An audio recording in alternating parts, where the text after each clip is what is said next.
Kiitos arvoisa puheenjohtaja. Hyvät valtuutetut, virkamiehet ja kuulijat siellä striimissä ja lehtereillä. Saanko lähettää terveisiä? Kiitos puheenjohtaja.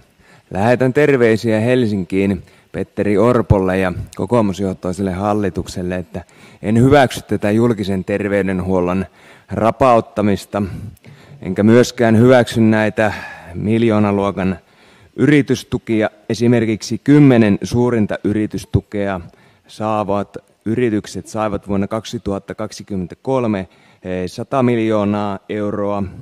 Samaan aikaan nämä kansainväliset pörssiyhtiöt maksoivat 2 miljardia euroa osinkoa.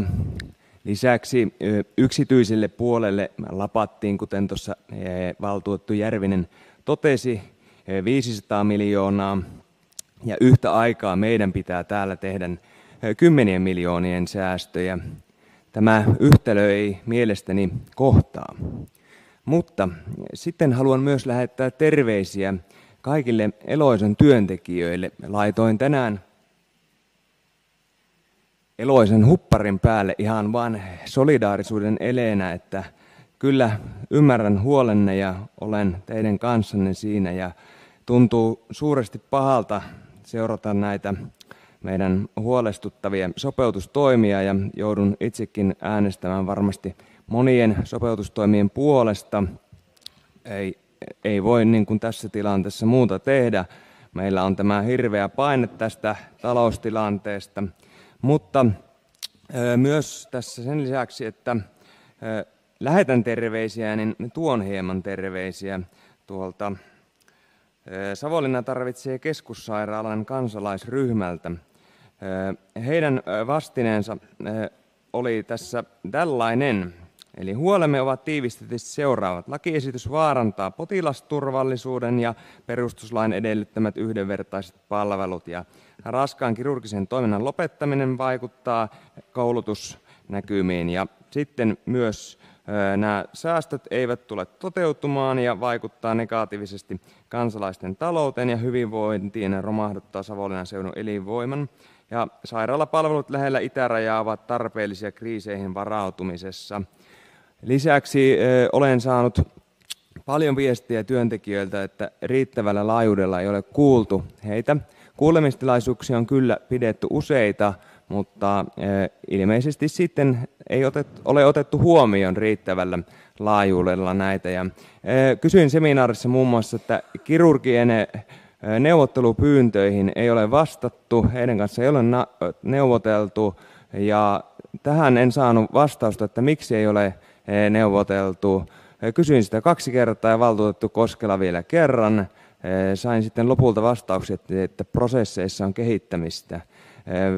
Laajasti Savonlinnan lääkärit ja hoitohenkilökunta ovat hyviä esityksiä esittäneet ja toivon, että ne otetaan entistä paremmin huomioon. Ja tästä nyt sitten erityisesti toi anestesian takapäivystys, se on ihan niin kuin pakko tässä tilanteessa, muuten meillä kohtaa entistä kovemmat ajat täällä, joten kannatan valtuutettu Heli Järvisen ehdotusta, joka löytyy tuolta järjestelmästä. Kiitos, ei muuta.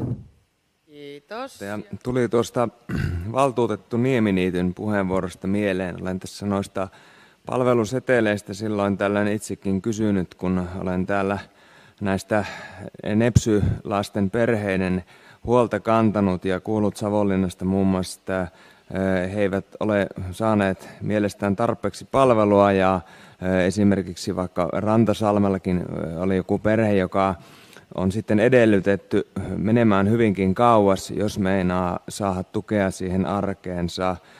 Ja sitten kyselin niistä palveluseteleistä, että mitenkä niitä nyt sitten määrätään ja minkä verran. Ja kun tällaista viestiä kuulen, että huoli on, ei toimi, niin sain sitten Kimmo Kuosmoselta vastauksen, että Savonlinnassa pitäisi toimia asiat kyllä hyvin ja palautetta ei ole tullut ja vaikuttaa se palvelusetelien määrä, vaikuttaa se asukasluku ja tarve ja se, että kuinka omaa palvelua tarjolla ja miten on palvelusetelin tuottajia.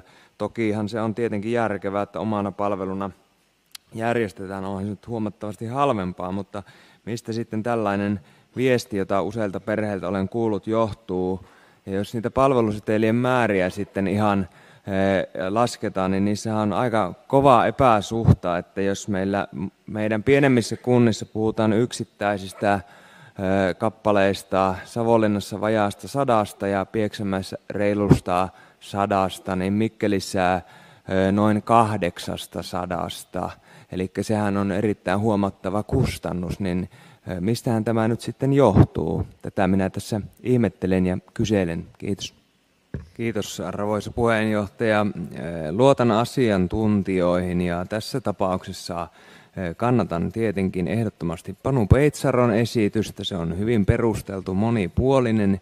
Samoin myös kannatan näitä puheenvuoroja, mitä olen kuullut lääkäreiltä, hoitajilta täällä Savonlinnassa siitä huolesta, kuinka heitä ei ole riittävästi otettu heidän näkemyksien huomioon.